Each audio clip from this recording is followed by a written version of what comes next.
안녕하세요. 저는 40대 후반 여성으로 이혼하고 난 뒤 친정 부모님과 함께 살고 있습니다. 제 인생에서 이혼은 절대로 없을 것만 같았지만 사람 일 정말 모르더군요. 더군다나 남편이 이혼을 하자고 애원하다시피 하여 헤어져 줬는데 정작 불행한 건 전 남편이었습니다. 분명 저와 헤어지면 행복한 삶이 기다리고 있을 거라 생각했겠지만 현실과 꿈은 거리가 멀죠. 같이 사는 내내 허황된 꿈을 자주 꿨던 사람이라 어느 정도 예상은 됐지만 그 결말이 참으로 불쌍했습니다. 새로 만난 여자한테 대이고 돈만 쫓던 인생. 잘 될 리가 없겠죠? 전 남편이 그동안 저에게 어떻게 했고 왜 이혼하자고 한 건지 지금부터 그 이야기를 시작해 보겠습니다. 저와 남편은 지극히 평범한 삶을 살고 있었습니다. 둘 다 좋은 대학을 나오지도 못했고 집안이 좋은 곳도 아니었거든요. 작은 회사에서 저는 격리로 남편은 현장직으로 일하며 회사 동료로 알고 지냈습니다. 그러다 저는 좋은 조건으로 이직을 하게 되면서 남편과는 한동안 얼굴을 못 보고 지냈죠. 사실 이때까지만 해도 저는 남편에게 별다른 감정이 없었는데 남편은 그게 아니었다고 하더라고요. 제가 이직한 지 한 달 정도 지났을 때 남편에게 전화가 왔습니다. 저 미숙 씨 안녕하세요. 저 박성철이에요. 잘 지내세요? 어머, 박 과장님. 오랜만이에요. 저야 잘 지내죠. 그냥 안부차 전화 한번 드려봤어요. 같이 일할 때 밥 한 끼 못 먹은 게 아쉽기도 하고. 아, 그러셨어요. 그럼 언제 시간 나면 같이 밥 한번 먹죠? 그럴까요? 그럼 말 나온 김에 오늘 어때요? 오늘 특별한 약속은 없는데 혹시 야근 안 하세요? 오늘은 6시 퇴근이에요. 잔업이 없어서 그래서 전화 드려본 거예요. 그러셨구나. 그럼 어디서 볼까요? 그렇게 남편은 갑자기 전화해서는 밥을 같이 못 먹은 게 그렇게 아쉬웠다고 하는데 사실 저는 좀 당황스러웠어요. 그래도 같은 회사 다니면서 서로 인사도 하고 힘든 일은 도와준 적도 있었기에 만나러 갔습니다. 그런데 저 멀리서 남편의 모습이 보이는데 정장을 입고 나왔더라고요. 빨리 오셨네요, 미숙 씨. 네, 그런데 옷이 안 불편하세요? 사실 오랜만에 입은 거라 좀 불편하긴 하네요. 갈아입고 나오셨어요? 네. 그래도 오랜만에 만나는 건데 현장에서 입던 옷 입고 나오긴 좀 그렇더라고요. 저 시간도 가는데 제가 알아놓은 식당 있어요. 얼른 가서 밥 먹읍시다. 남편은 저랑 통화한 이후 퇴근하자마자 급하게 집에 가서 옷도 갈아입고 식당도 알아봤다고 했습니다. 그 정성이 참 대단하다고 느껴졌어요. 아무 식당에 나가서 밥 먹어도 상관없었는데 말이죠. 오랜만에 만나 같이 식사를 하는데 어색할 줄 알았던 분위기는 전혀 다르게 너무 좋았습니다. 단둘이 이렇게 식사를 많이 해본 적이 없어서 몰랐는데 유머 감각도 있고 매너도 좋더라고요. 여기 밥 맛있지 않아요? 저 자주 오는 곳이에요. 네, 저 여기 지나가면서 몇 번 봤는데 먹으러 온 건 처음이에요. 맛있어요. 그쵸? 다음에 또 올까요? 저 여기 처음 와보고 나서 일주일 내내 왔는데도 하나도 안 질리더라고요. 그렇게 자주 와서 여기 사장님하고 친해졌고요. 아, 어쩐지 두 분이 친해 보이시더라고요. 다음에 시간 맞춰서 또 와요, 그럼. 저는 그날 이후로 남편과 자주 연락했고, 퇴근하면 저녁도 같이 먹으며 시간을 보냈습니다. 그리고 남편의 집에도 종종 놀러 갔는데, 어머니는 일찍 돌아가셔서 안 계셨고, 아버님만 계셨어요. 아들 하나뿐이라 그런지 집안도 정리가 안 되어 있고, 밥도 제대로 챙겨 드시지 못하시는 게 좀 마음이 쓰였습니다. 자주는 아니지만 남편과 데이트를 하는 날에는 꼭 음식을 따로 포장해서 아버님께 갖다 드리곤 했는데 그게 예뻐 보였는지 저를 참 마음에 들어 하셨습니다. 우리 미숙이 왔구나. 오늘은 뭘 또 싸왔어? 그냥 오라니까 매번 뭘 사오고 그래? 돈 아껴야지. 이거 별로 안 비싸서 사왔어요. 저희끼리 먹으려니까 넘어가야 말이죠. 식기 전에 드셔야 하니까 제가 금방 차려드릴게요. 마음이 이렇게나 고운데 우리 아들하고 결혼하면 딱 좋겠구만. 아버지, 미숙이 며느리감으로 좋으세요?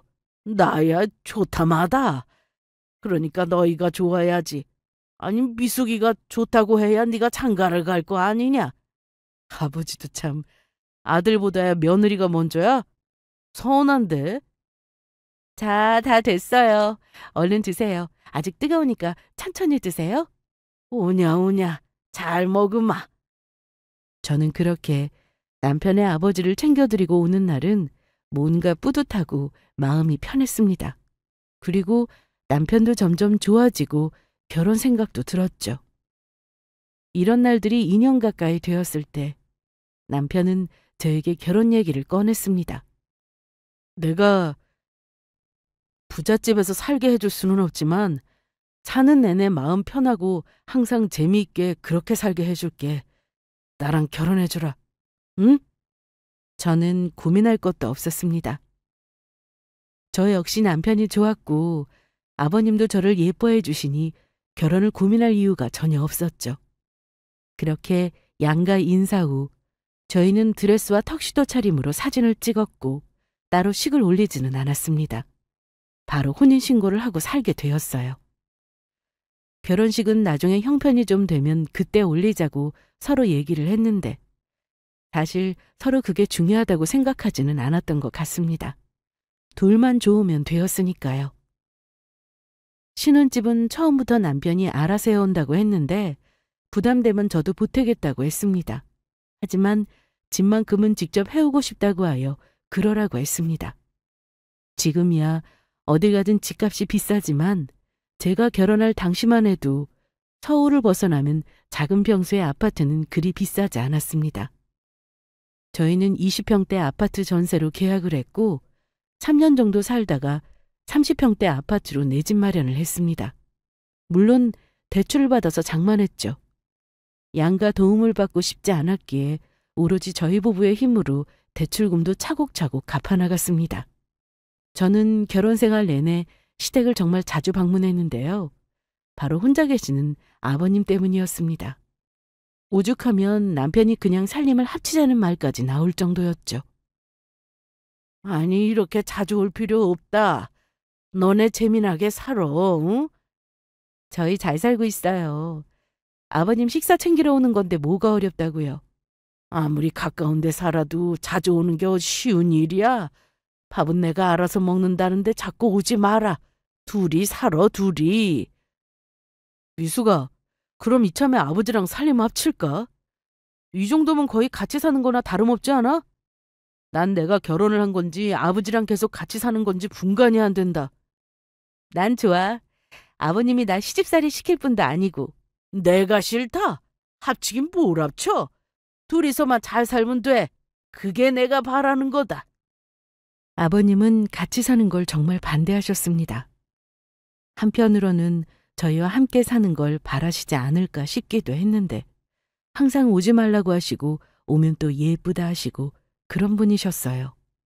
아들인 남편보다 저를 더 귀하고 예뻐해 주셨기 때문에 솔직히 매일 가도 불만이 생길 수가 없었습니다.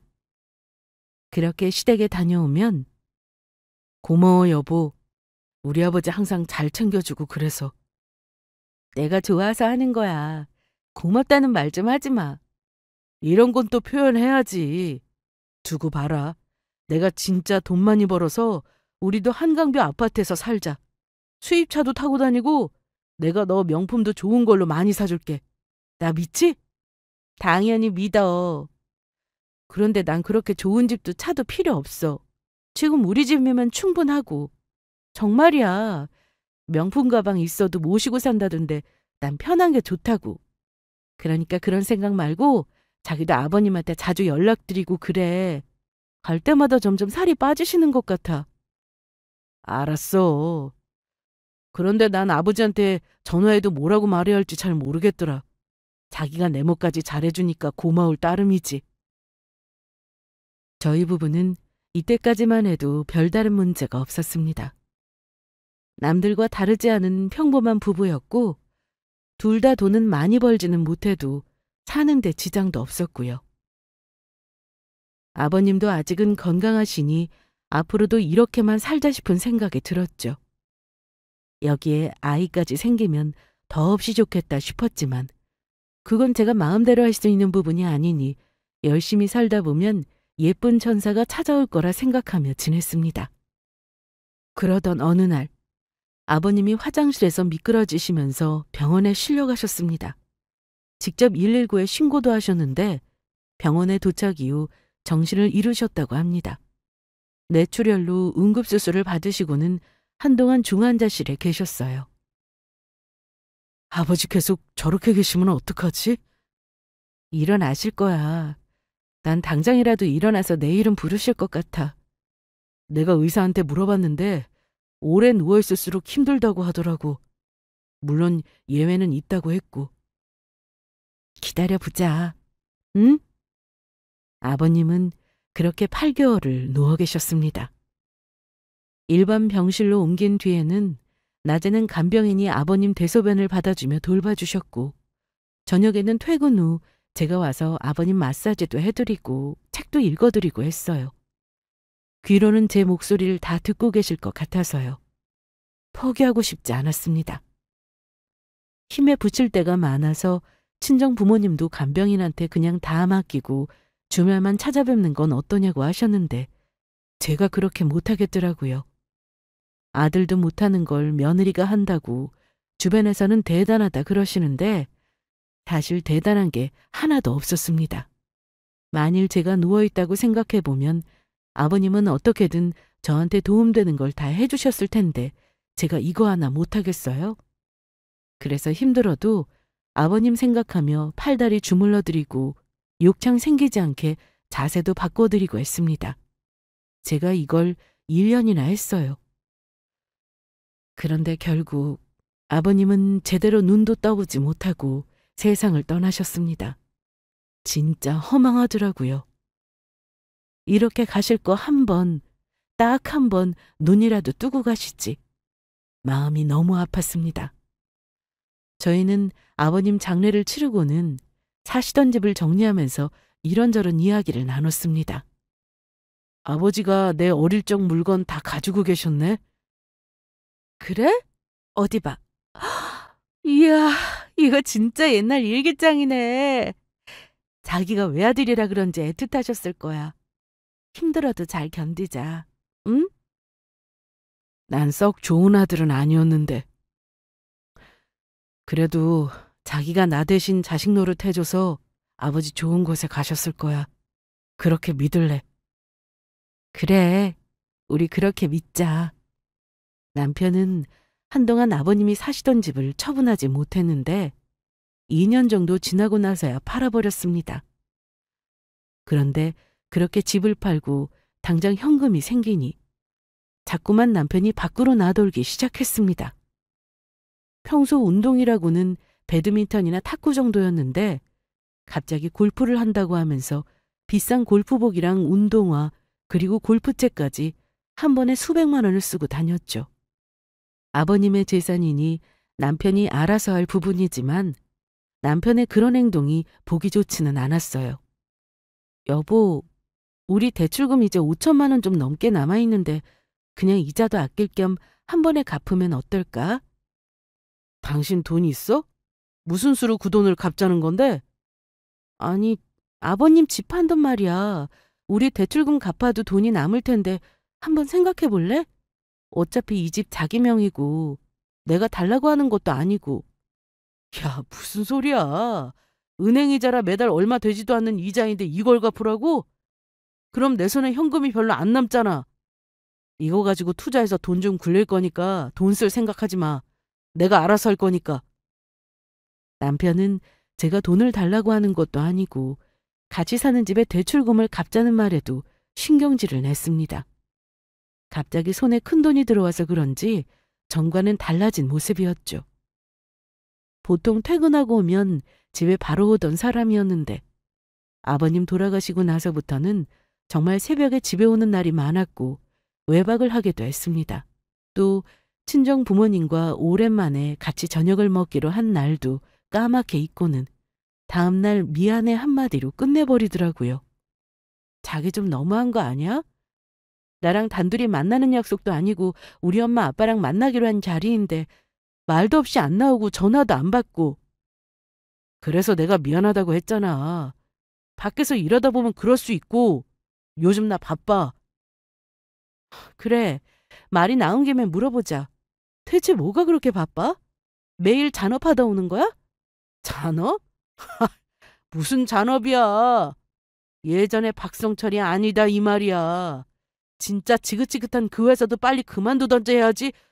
요즘 투자처 알아보는데 돈 될 만한 아이템 짜고 있어. 내가 두고 보랬지? 좀 더 기다려봐. 너 깜짝 놀랄 거다. 남편은 자꾸만 뜬구름 잡는 게 불안해 보였고 돈 얘기를 하면 짜증낼 게 뻔해서 남은 대출금은 제 힘으로 갚아나가고 있었습니다. 그러던 어느 날 남편이 샤워한다고 욕실에 들어가 있었는데 거실 테이블에 두고 간 남편의 폰에서 문자가 왔다는 소리가 들렸습니다. 보니까 오빠 나 집에 왔죠요. 목소리 듣고 싶으니 전화 줘. 이렇게 창에 뜨더라고요. 잘못 본 건가 싶어 다시 확인하려고 보니 잠금이 되어 있어 더는 확인할 수 없었습니다. 그렇게 의심만 품은 채 거실 소파에서 빨래를 개고 있는데 또 문자가 오더라고요. 화면을 보니 이번에는 필드는 언제 나갈 거야? 빨리 골프 치러 가자. 이런 내용이었죠. 그냥 누가 봐도 이건 바람이 난 거였습니다. 저는 대체 누군지 확인하기 위해 남편이 욕실에서 나오기만을 기다렸어요. 아휴, 개운해. 여보, 이리 좀 앉아봐. 왜? 피곤해. 그냥 말해. 자기 요즘 뭐하고 다녀? 왜 매일 늦게 들어오냐고. 주말 중 하루는 나하고 시간 보낼 수 없어? 일주일 내내 나가서 늦게 들어오고 우리 지금 부부 맞냐고. 넌 힘들게 일하고 온 사람한테 피곤하게 뭐 하는 거냐?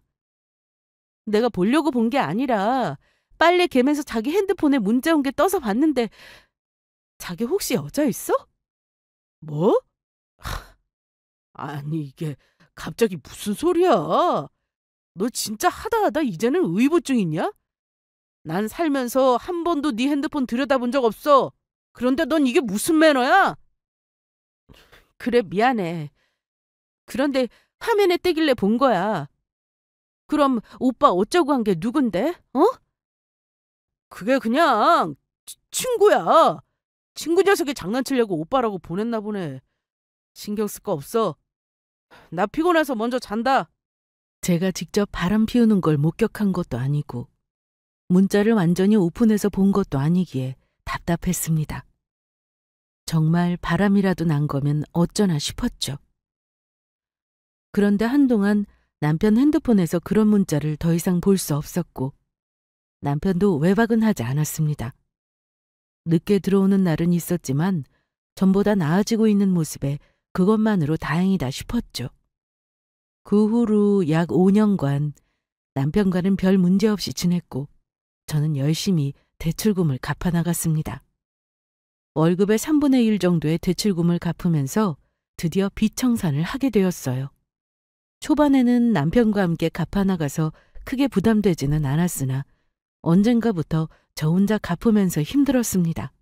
그래도 빨리 빚을 갚고 싶어 평소보다 더 아끼며 살았더니 이런 날이 오더라고요. 너무 기쁜 나머지 저는 남편에게 오랜만에 외식을 하자고 했습니다. 나 오늘 늦을 건데?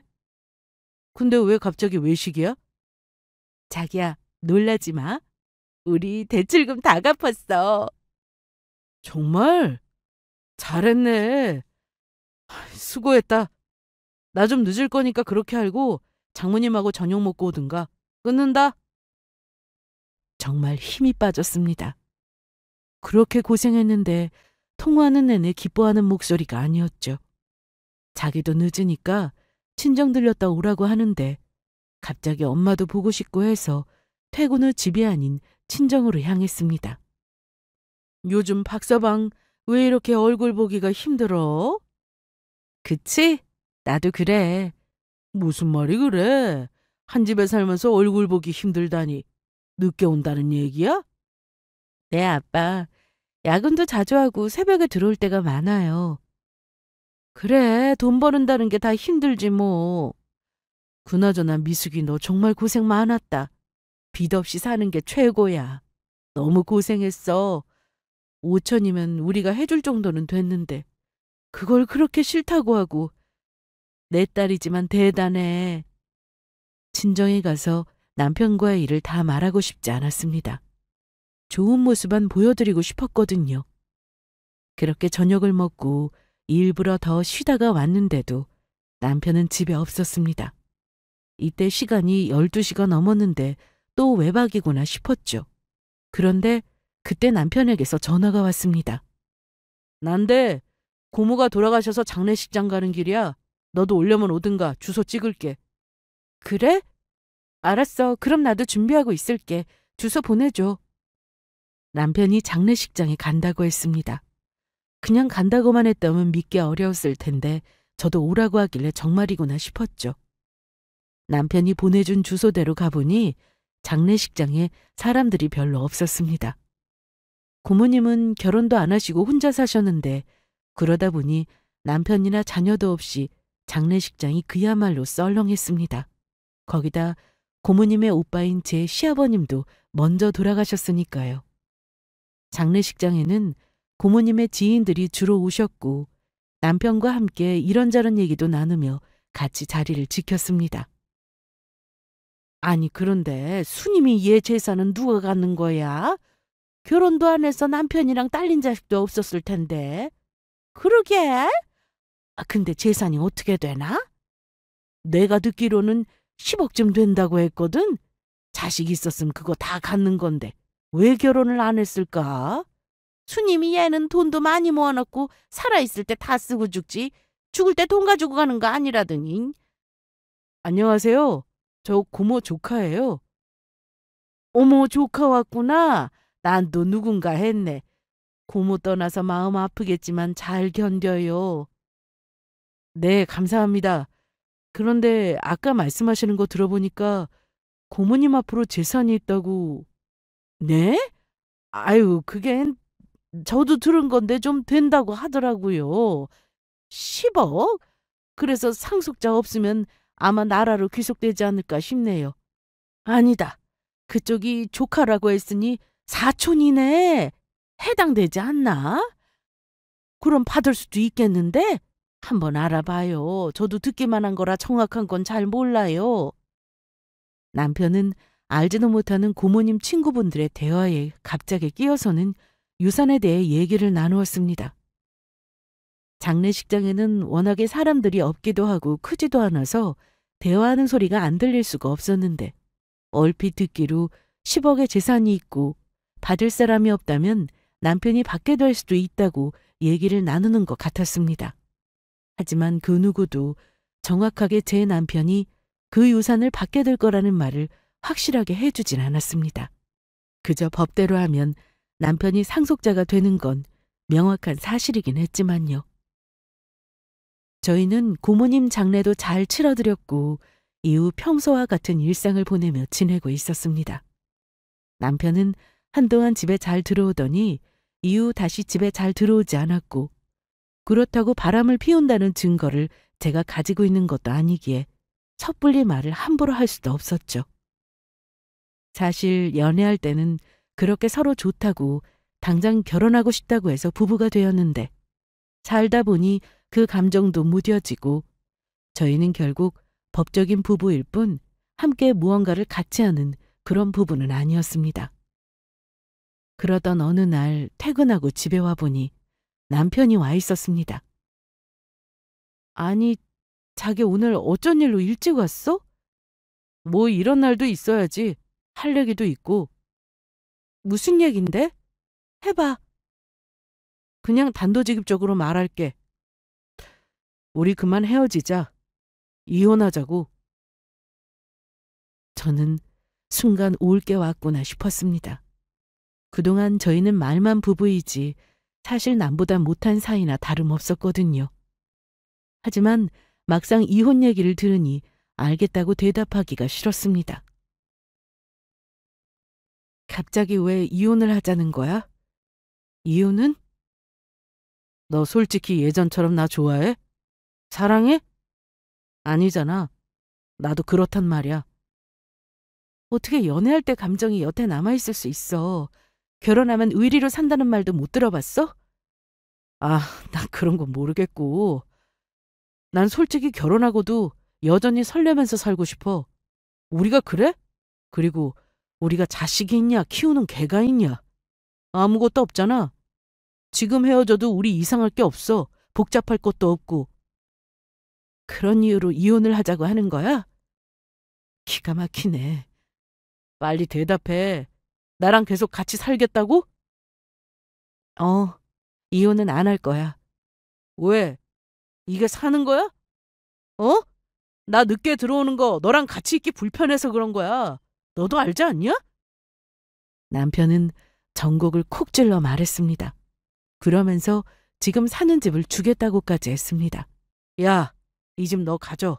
그럼 되겠냐? 우리는 헤어지는 마당에 지저분하게 재산 분할 이런 거 하지 말자. 그냥 집 너 다 줄게. 다 가져. 혹시 여자 생겼니? 몇 년 전에 내가 자기 핸드폰에서 봤던 그 문자. 그거 보낸 사람 아직도 만나는 거야? 생사람 잡지 말고 대답이나 해. 내가 여자 만나는지 네가 어떻게 알아? 말 함부로 할래? 그게 아니면 이 집이 얼만 줄이나 알고 날 다 준다고 말하는 거야? 이 집 지금 시세 2억 정도 하는 걸로 아는데 얼마 안 하잖아? 이딴 그지 같은 집은 너 다 가져. 난 새 인생 살라니까. 너도 뭐 새 인생 살든가. 우리 아직 젊잖아? 지금 사는 집을 처음 계약했을 때 서로 얼마나 좋아했는지 모릅니다. 전세 살다가 30평대 내 집을 처음 마련했으니 얼마나 꿈 같았겠어요. 그런데 이제 와서 그지 같은 집이라고 하니 변해도 너무 변했다 싶었습니다. 아니 원래 이런 사람이었는데 이제서야 제가 알아본 걸까 싶은 생각도 들었고요. 그러면서 남편은 깔끔하게 끝내게 제발 이혼하자고 애원했습니다. 사실 이혼 안 하고 그냥 이대로 사는 건 절대로 행복한 게 아니라는 걸 저도 알고 있었습니다. 그런데 어느 날 갑자기 이혼하자는 말에 알겠다고 하고 도장을 찍자니 혼란스러웠어요. 저는 그날 바로 대답하지 않고 며칠 시간을 달라고 했습니다. 그 며칠 동안 남편은 저녁 7시면 집에 들어왔고 제 얼굴을 볼 때마다 이혼 얘기를 꺼냈습니다. 저는 차라리 잘 됐다는 생각으로 헤어지고 새롭게 인생을 살자는 결심을 하게 됐습니다. 그래서 방에 있던 남편을 불러 얘기를 나누려는데 남편이 통화 중이더라고요. 그래서 방문 앞에 서 있었었는데 대화 내용이 다 들렸습니다. 아니 그러니까 제가 다 알아봤는데 상석순이가 저한테까지 오더라고요. 무슨 사촌이네 반개 혈족인가 뭔가.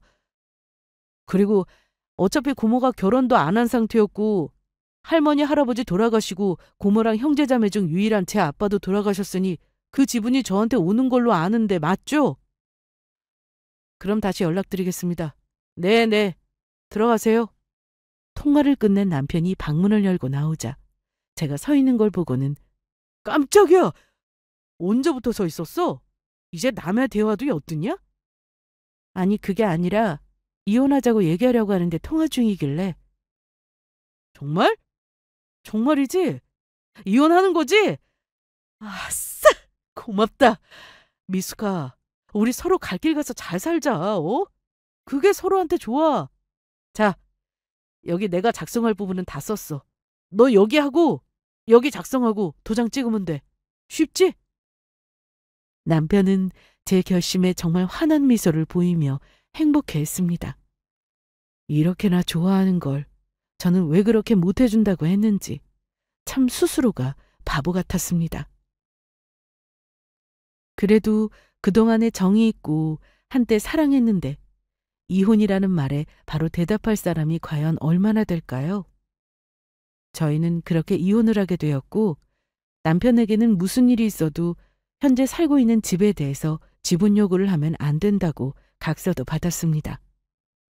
그리고 남편 명의에서 제 명의로 바꾸는데 드는 비용도 남편이 다 지불했어요. 명의 변경하는데 돈이 이렇게나 많이 드는 줄 몰랐는데 전 아깝긴 하더군요. 그래도 자기가 다 알아서 한다고 하니 돈도 내라고 했습니다. 저는 부모님께 당분간 이혼 사실을 알리지 않았어요. 잘 사는 줄만 아시고 저도 집에서 하나뿐인 자식이라 혹시나 실망하실까 걱정이 되었거든요. 그런데 더는 속일 수가 없었습니다. 저희 아빠 눈치가 백단이라 제 목소리만 들어도 무슨 일이 있는지 다 아시더라고요. 미수가 요즘 별일 없어? 아빠가 며칠 전에 너랑 통화했는데 목소리가 영 이상하다고 하시네? 박서방은 들어왔고? 엄마, 실은 저 드릴 말씀 있어요. 저 사실 성철 씨랑 이혼했어요. 뭐? 이혼했다고? 아니 언제? 언제 이혼했다는 거야? 너 당장 집으로 와. 저는 통화를 끝내고 일을 마친 뒤 친정으로 가서 모두 말씀드렸습니다. 그러면서 의심쩍었던 부분도 모두 얘기했어요. 여자가 있는 것 같다고요. 하지만 정확한 건 아니며 거기다 돌아가신 고모님 유산도 전 남편이 받게 될 걸로 알고 있다는 사실까지요. 그래, 부부 일은 부부만 아는 거고 이미 이혼했다니 어쩌겠냐. 네가 알아서 결정했겠지. 잘 살면 좋았을걸. 그런데 그 유산은 갑자기 뭐야? 그게 고모님 앞으로 10억 정도 재산이 있다고 들었는데 결혼을 안 하셔서 상속자가 지금 없나 봐요. 그래서 따져보면 결국 상철 씨가 상속자에 해당된다고 하더라고요. 저도 더는 자세히 모르겠어요. 그 정도밖에는. 설마 박서방 그 유산 때문에 너랑 헤어진 건 아니겠지? 그거 혼자 받으려고. 엄마, 나 그런 재산 관심 없어요. 처음부터 욕심 안 부려야지. 혹시나 나도 받을 수 있는 건가 하면 욕심이 끝도 없다고요. 그래, 그건 잘했다. 근데 둘이 헤어졌으니 계속 그 집에서 살 필요 있어? 집도 너 줬으면 처분하고 들어와. 아니면 여기 근처로 집을 다시 얻던지.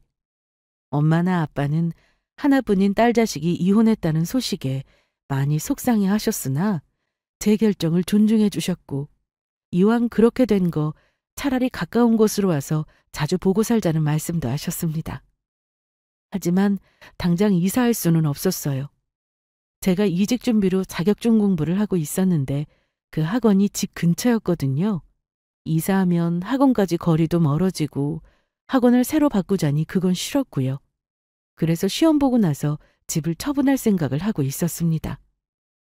그런데 이혼후 남편의 소식은 듣고 싶지 않아도 들렸습니다. 남편이 다니고 있는 직장은 저의 첫 직장이기도 하니 저와 친했던 직원들이 저에게 이런저런 얘기를 전화로 많이 해줬습니다. 요즘 수입차 타고 출퇴근을 해서 전 직원이 놀랬다는 소식과 함께 어떤 날은 퇴근하는데 젊은 여자가 찾아와 차에 태워서 같이 퇴근을 하기도 했다는 내용도 들었죠. 비싼 차를 샀다는 말에 유산을 받았나 보다 싶었는데 뭐 어차피 남편의 몫이니 부러워할 것도 없고 그렇게 인생 즐기며 잘 살아라 하는 마음으로 저는 공부에 더 매진했습니다. 제가 준비하던 자격증은 재경관리사인데 보통 3, 4개월이면 시험을 본다고 하지만 저는 회사 다니며 공부하고 또 나이도 있다 보니 시간이 더 걸리더라고요. 여기에 회계관리 2급부터 시험을 보느라 이래저래 1년여간의 시간이 필요했습니다. 그렇게 시험 준비를 철저히 하고 회계관리 2급 합격 후 재경관리사 시험도 무난하게 합격을 했습니다. 저의 기쁨은 친정부모님이 함께 해주셨어요. 그리고 저는 그 길로 부동산에 가서 집을 내놨습니다. 아이고, 아깝게 왜 파시려고? 다른 곳으로 이사 가려고요. 그럼 전세를 놓고 가지. 그냥 팔고 싶어요. 그런데 왜요? 지금 팔기 아까워요? 1년 만에 많이 오르긴 했는데 앞으로 더 오를 거라고 아마. 그래서 다들 매물 거두고 있는데. 그냥 팔래요. 대신 지금 시세에 맞게 내놓을게요. 급하진 않거든요. 부동산에 갔더니 지금도 집값이 많이 올랐다며 더 오를 텐데 팔지 말라고 하더라고요. 하지만 더 이상 미련이 없었습니다. 빨리 팔아버리고 싶더라고요. 매물이 없다 보니 내놓는 족족 팔린다고 했는데 정말 제가 살던 집도 일주일 만에 바로 팔렸습니다. 뭔가 시원섭섭했지만 오른 가격에 팔았고 이제 친정 근처로 가서 새롭게 인생을 살아야겠다 싶었습니다. 그런데 부모님이 이제 나이도 있으시고 새로 집을 사느니 친정으로 들어가서 지내기로 했어요. 망가진 가구나 가전은 다 버리고 꼭 필요한 것만 들고 들어갔네요. 부모님은 정말 좋아하셨고 저도 뭔가 할 일을 마치고 집에 돌아온 기분이라 참 잘한 결정이었어요. 저는 이혼하면 절망하고 남의 눈치 보게 되고 그럴 줄 알았는데 생각보다 너무 홀가분했습니다. 오히려 남편이 이혼 얘기를 했을 때 바로 오케이 하지 않았던 게 참 바보 같다고 느껴지더라고요. 그래도 전보다 나은 삶을 살게 되었으니 그에 감사하며 지내고 있었는데 전 남편이 갑자기 친정으로 찾아왔습니다. 아니, 누구야? 이 시간에 벨을 누르고. 잠깐만. 박서방 아니야? 여보, 나와봐요. 누군데 그래? 박서방이라니. 아니, 정말이네. 이 밤중에 여기 왜 온 거지? 미숙이 깨기 전에 당신이 나가봐요. 엄마, 나 아직 안 자. 근데 밖에 누가 왔다고? 박성철 그 인간? 제가 진작에 전 남편 번호를 차단해놔서 이혼한 뒤로 연락이 온지도 모르고 살았는데 그동안 저에게 전화를 많이 했다고 하더라고요. 신호음이 가기도 전에 전화가 끊기니 결국 친정으로 찾아온 건데 무슨 볼일로 온 건지 일단 만나기로 했습니다. 장모님, 장인어른, 이 시간에 죄송합니다. 미숙이만 보고 갈게요. 아무리 그래도 지금 시간이 밤 10시가 넘었네. 미숙이한테 볼 일 있으면 여기서 말하게. 아빠, 괜찮으니까 잠깐 밖에 나갔다 올게요. 바로 대문 앞에서 얘기할 거니까 걱정 마세요. 당신 거기 서 있지 말고 당장 따라 나와. 저기, 미숙아. 왜 온 건데? 빨리 말해. 그리고 몰골이 그게 뭐야? 돈 많은 거 티 안 내려고 일부러 그러고 다니는 거야? 아니, 그게... 나 실은 전 재산 다 날렸어. 나 어떡하냐? 무슨 말이야 그게? 그 많은 돈을 어디에 날렸는데 고모님 유산까지 날렸다는 거야? 10억을? 그 10억 구경도 못했어. 법적으로 내가 받아야 하는 건 맞는데 막상 돈 받으러 찾아갔더니 고모 쪽 변호사가 이러더라. 고모님이 써놓은 유언장이 있었다고. 그런데 그 내용이 전부 다 기부한다고 되어 있었어. 유언장만 없었으면 내가 받는 게 맞았는데. 이씨, 생각할수록 열받아 미치겠다고. 전 남편은 친정에 찾아와서 한다는 말이 가진 돈을 다 썼다는 말이었습니다. 애초에 유산은 받지도 못했고 아버님 돌아가시면서 사시던 빌라 처분한 돈을 펑펑 쓰면서 다 날린 거죠. 진짜 한심하지 않나요? 내가 듣기론 당신 젊은 여자랑 퇴근도 같이 했다던데 새 살림 차린 거 아니었어? 왜 날 찾아와서 그런 얘기를 하는 거야? 우리 이제 남이야. 정신 차려. 알아. 우리 남인 거 알아. 그래서 나 무릎 꿇으려고 왔어. 하지마 이런 거. 내가 이혼 안 한다고 했을 때 제발 헤어져 달라고 했던 건 당신이었어. 기억 안 나? 그래서 나 후회하고 있어. 당신이랑 이혼하고 내내 후회했다고. 나 다시 받아줘라. 어? 나 진짜 잘할게. 너 나 모르냐? 난 몰라. 너란 놈 어떤 인간인지 모른다고. 이 미친놈아. 안 꺼져? 이 밤중에 경찰 불러야 꺼질래? 너 생전 안 하던 애가 무슨 욕을 하고 그래. 무섭게. 변한 거야? 변한 건 너지. 아니, 너 애초에 그런 놈인 걸 내가 모르고 결혼한 거였지. 한 번만 더 찾아오면 그땐 바로 경찰 부를 거니까 그런 줄 알아. 저는 그 길로 대문을 닫고는 친정으로 들어갔습니다. 거실 창문을 내다보니 한동안 전 남편이 집 앞에 서 있더라고요. 그러던지 말던지 신경 안 썼습니다. 다음 날 저는 회사로 출근을 했고 점심때 시간이 되자 남편의 직장으로 전화를 걸어 저와 친했던 직원과 통화를 했습니다. 미수가 오랜만이다. 저번에 시험 준비한 건 잘 됐어? 나 합격했어. 정말 힘들었다. 자격증 2개나 한 번에 보느라. 너 그럴 줄 알았어. 여기 다닐 때도 진짜 남들보다 몇 배는 노력하고 그래서 승진도 빨랐잖아. 진짜 잘했다. 그런데 어쩐 일이야? 무슨 일 있어? 그게 아니라 박성철이 찾아왔어. 우리 친정으로. 헤어졌으면서 널 왜 찾아와? 와서 뭐라디? 다시 합치자고 이상한 소리 하길래 내가 꺼지라고 했거든. 그런데 대체 무슨 일이야? 그 인간 몰골이 너무 이상하고 전 재산을 다 날렸네 이런 말을 하더라고. 그냥 하는 말일까? 자세하게는 말 안 해줬었나 보네. 여기 회사 그만둔 지도 좀 됐어. 자기 이제 건물주 될 거라는 둥 허풍 심하게 떨더니 사직서 내고 그만두더라? 그런데 여기 양 과장님하고 계속 연락하고 지냈는지 얼마 전에 소식을 들었는데 젊은 여자한테 뒤통수 제대로 당했다고 하더라고. 전 직장 동료한테 얘기를 들어보니 전 남편은 10억을 받을 생각에 아버님이 남겨준 재산을 모조리 다 써버렸다고 했습니다. 젊은 여자에게 차도 사주고 본인도 수입차를 샀고요.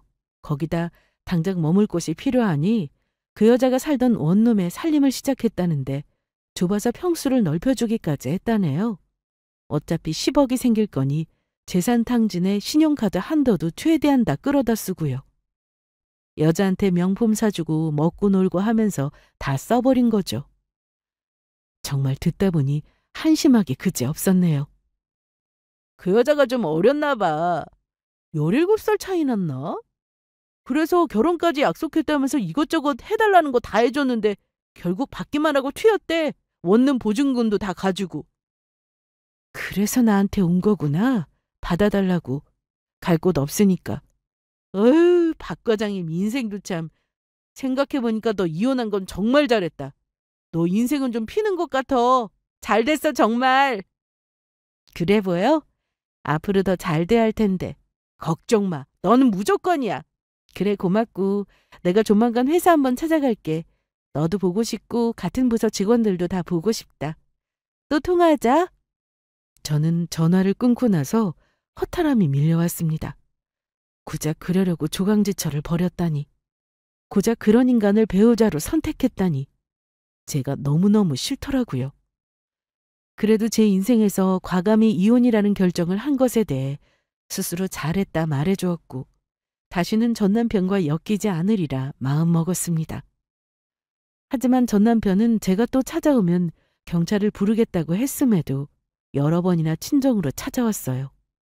이번에는 부모님이 나가셔서 만났는데 갑자기 저한테 줬던 집의 지분을 요구했답니다. 미숙이 얼른 나와봐. 박서방이 무슨 집 얘기를 하는데 무슨 말이냐 이게? 뭐라고? 알았어. 금방 나갈게. 이미 헤어져 놓고 왜 자꾸 찾아오나? 어? 아직 볼 일이 남았나? 저 미숙이한테 할 말 있어요. 장모님하고 자기 너느라고는 볼 일 없습니다. 두 분은 들어가세요. 말하는 것 좀 보게. 자네 이것밖에 안 되나? 어? 네, 저 딱 이 수준이에요, 딱. 아, 미숙이 나온다. 여보, 나왔어.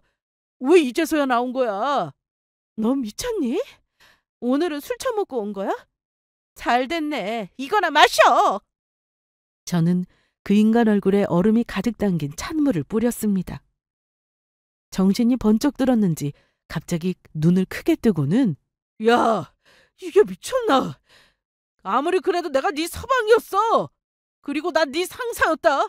나한테 이래도 돼? 어? 그래도 돼? 어디 와서 행패야? 여기가 어디라고? 아빠는 갑자기 전 남편의 멱살을 잡고 질질 끌고 가더니 바닥에 내동댕이 쳤습니다.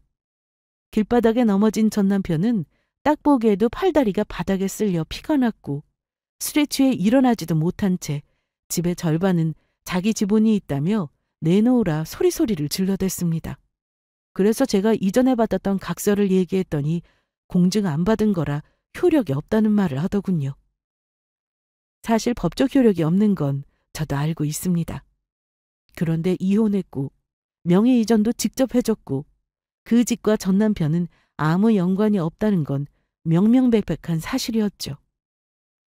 저와 엄마 아빠는 더 이상 그 인간 꼴을 보고 싶지 않았고 더 이상 동네 시끄럽게 하면 안 되기에 경찰을 불렀습니다. 바로 도착한 경찰에게 자초지정을 설명한 뒤 집에 들어가려고 하는데 갑자기 전 남편이 제 바지를 양손으로 잡고 놔주질 않는 겁니다. 미수가 미안해. 내가 잘못했다. 어? 나 정말 갈 곳이 없어. 잘 곳이 없다고. 그걸 왜 나한테 말하는데? 재산이 한두 푼도 아니었을 텐데 막 쓴 건 당신이잖아. 이제 정말 오지 마. 그리고 사지 멀쩡하면 나가서 일을 해. 안 돼, 가지 마. 나 이거 안 놓을 거야. 정말 너 이대로 가면 나 어디서 자냐? 어? 그렇게 남편은 경찰에 의해 연행되었고 경찰차에 억지로 태워지는 모습을 보고는 집으로 돌아왔습니다. 그렇게 이혼해달라고 했으면 잘 살기라도 하지. 저게 뭔가요? 다시는 마주치고 싶지 않았습니다. 이후 다행히도 집 근처 어디에서도 전 남편의 모습은 보이지 않았습니다. 절대 길바닥에서 굶어 죽을 사람은 아니었기에 잘 살겠거니 하며 지냈는데 오랜만에 장을 보고 집에 가는 길에 낯이 익은 남자를 봤습니다. 건물 공사장이었는데 시공자재를 옮기고 있더라고요. 자세히 보니 글쎄 전 남편이었습니다. 사실 걸음걸이만 봐도 알 수 있었는데 긴가민가해서 얼굴을 봤더니 맞더라고요. 저는 혹시나 그 인간이 저를 보면 쫓아올까 싶어 급하게 뛰어갔고 며칠 뒤 전 직장 동료에게서 새로운 소식을 들었습니다. 전 남편은 빚도 어마어마하게 했고 당장 갈 곳이 없어 결국 일당으로 돈을 받을 수 있는 건물 공사장에서 일을 하게 되었다고 합니다. 전 직장에서 다시 일할 수 없을까 해서 동료에게 전화했다가 이와 같은 사실을 다 털어놓았다는데 결국 자기 팔자 자기가 저렇게 만든 거 아니겠어요? 암튼 그 일도 아무나 하는 건 아니라고 하더라고요. 체력이 받쳐줘야 하고 위험한 일이기에 경력도 중요했죠. 하지만 전 남편이 그런 일을 해봤을 리가 있나요? 만만하게 보고 덤볐다가 큰 코 다친 거죠. 며칠 못하고 바로 골병에 들어서 일주일치 받은 일당을 병원비로 다 썼다는 얘기도 전해 들을 수 있었습니다. 몸이 안 따라주니 일당 많이 준다는 그 노가다 일도 못하고 여인숙에서 머물며 소주만 마신다고 하는데 이제는 전 직장 동료도 더 이상 연락을 받기 싫어한다고 하더라고요. 툭하면 돈 빌려달라는 말이나 하니 저 같아도 그랬을 겁니다. 저는 시원하게 제 손으로 복수 같은 거 해줄 생각도 없었지만 힘들이지 않고도 전 남편이 저러고 사는 꼴을 보니 속이 다 시원했습니다. 더 이상 신경 쓰고 살고 싶지 않아 친정으로 찾아와도 절대 문을 열어주지 않았고 배를 계속 눌러대면 바로 경찰을 불러 해결했습니다. 그렇게 몇 번 했더니 이제는 아예 찾아오지 않더라고요. 정 그날 이후 이직 준비를 꾸준히 했는데 규모가 좀 있는 기업의 회계팀으로 들어갈 수 있었습니다. 나이가 있어 신입에게 밀릴까 조심스러웠으나 자격증도 많이 따두었고 그동안의 경력도 인정받아서 이직이 가능했대요. 연봉도 오르고 신경 쓸 남편도 없고 하니 여유롭게 부모님하고 해외여행도 다니고 잘 지내고 있습니다. 이 채널에서 수많은 사연을 들어봤는데 저보다 힘든 상황에 놓인 분도 많이 계실 것 같아요. 때로는 나의 인생만 생각하며 결정을 해야 될 때도 있다라는 걸 꼭 말씀드리고 싶습니다. 저의 이야기는 여기까지이고 끝까지 들어주셔서 감사드립니다.